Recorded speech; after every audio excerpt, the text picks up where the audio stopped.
both worked, did you ever work in Louisville and then come down here, or have you been here in Lexington? Lexington the entire time. Yeah, starting for Lexington team. Me too. I'm going to throw an oddball question at you to start with. Is there any sort of like rivalries between like the offices? Ooh. Compete against each other? We don't, but we should. No, but I think we've heard that the Louisville team is like jealous of our get-togethers. Like they want to be like closer knit, like we are. We're pretty tight. We are, yeah. Our What group meetings do you do for a are fun. get-together? We had a Christmas party recently. We did like a secret Santa. And what do we do? We hang out in the office a lot. Yeah, we do. We do. Yeah. We do a lot of work here at the office, you know, together and things like that. So that's a lot of it. But yeah, we recently did something else. I think it was our supervision lunch thing or something. I don't remember. It was something like that, I think. Yeah. Yeah. Those are always fun. What's the supervision lunch? We just have group supervision with the entire team, so really just kind of going over just updates and new things that we need to talk about, doing specific trainings on things, if there's things that the entire team needs to kind of learn more about, then we'll do trainings on those. So different things like that, but they're always fun. Sometimes people talk about what fun events they are. So. Yeah, that's good. So tell me a little bit more about your roles right now here at CBA, just one at a time. Well, first of all, your names, and then like kind of what your day-to-day looks like. Because I know CBA does a lot of different things. So, I'm Ashley Ratliff. I'm the Associate Clinical Supervisor here in Lexington. So I do a lot of supervision of students, RBTs, working on kind of building the clinic caseload and things like that. So kind of developing that. And I do supervision for some of our contracts. Like I was telling you about, we contract with some other agencies within the Lexington area and do some of those. I have some specific clients that I see just individually.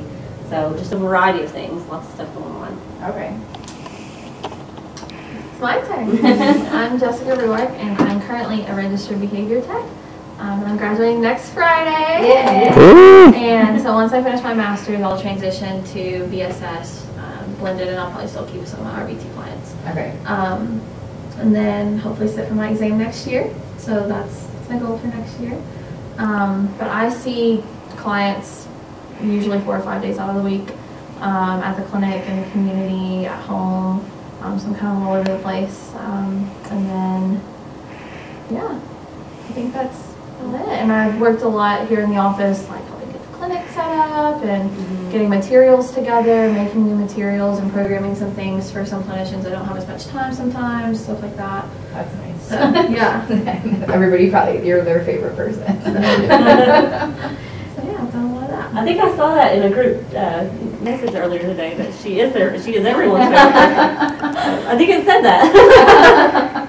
It's easy to pick up on those things. Did you do your supervision hours here then? Ashley's Doing those right now. Yeah. So I'm finishing those, and I'll finish those in May, I think. Roughly May. Okay. So I'll sit toward the end of next year for my exam.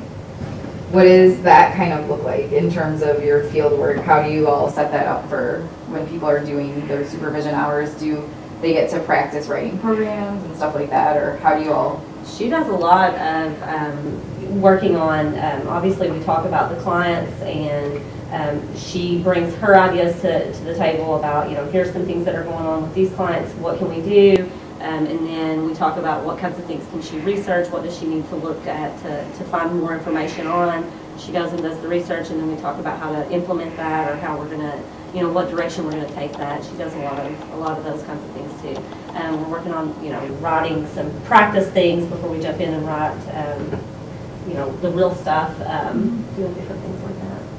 I think it's been really good to collaborate ideas too. Like, we both bring ideas to the table and are able to like kind of piggyback off of each other. Like, oh, that part's really great and that part's really great. Let's put them together. So that's been really good for using different things, like with my clients. Yeah.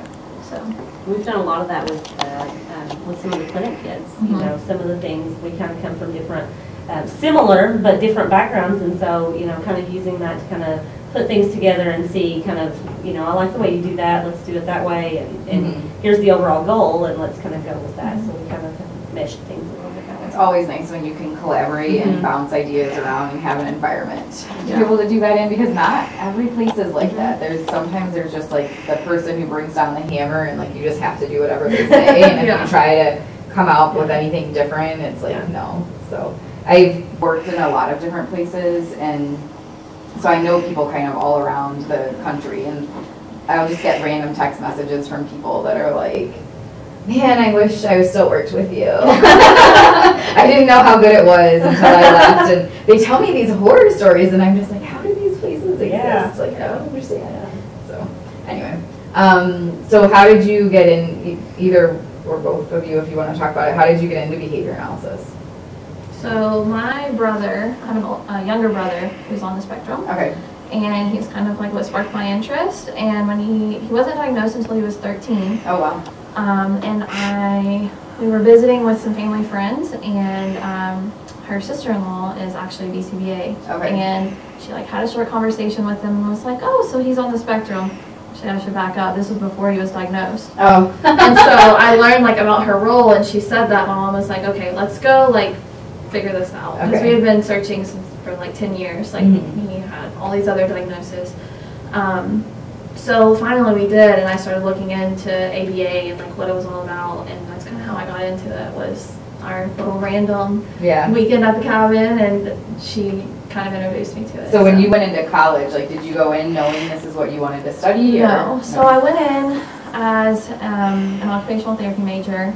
My first year, I ended up transitioning to psychology, and I graduated my undergrad in psychology I had a minor in special ed and emphasis in developmental disabilities. Okay. And then I started my master's, and I'm currently at University of Cincinnati, and I'm getting my master's there. Okay. Are you doing the online program? Okay. Yes.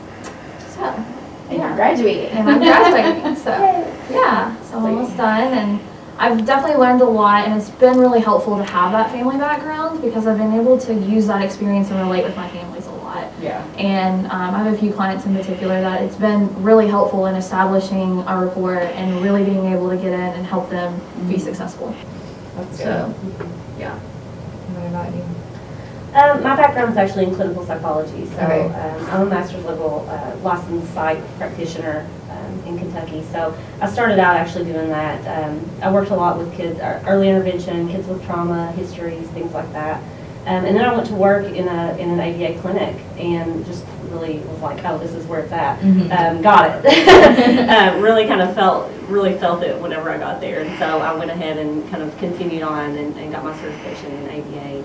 And then I've been doing ABA since then. So I worked in that clinic for a while, eventually as the outreach coordinator, and then as the director of the program, and then all that just prior to coming to CBA. Okay.